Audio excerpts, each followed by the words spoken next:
Успешна седмица имаа ракометните репрезентации на Македонија. Сениорската репрезентација со 3 победи против селекцијата на Босна и Херцеговина ги заврши подготовките за настапот на светското првенство и веќе утре заминува за Франција.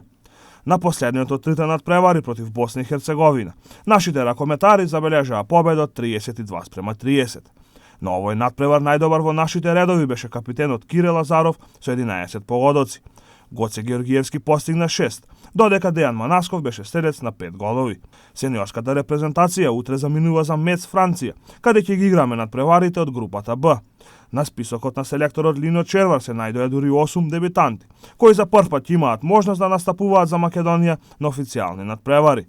Првиот надпревар на светското првенство во Франција ќе го играме на 12 овој месец, со почеток во 17 часот и 45 минути, кога за противник ќе имаме селекцијата на Тунис.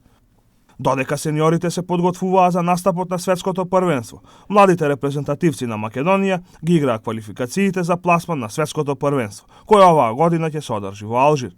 Младите македонски ракометари успеа да се пласираат на Мундијалот, откако ги победија Полска и Турција, а одиграа нерешено со селекцијата на Португалија.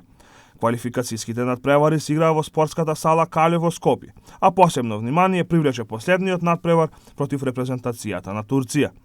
На овој меч на нашите ракометари им беше потребна победа од дури 19 голови разлика, за да избијат на првото место на табелата, единственото кое носеше пласман на првенството во Алжир.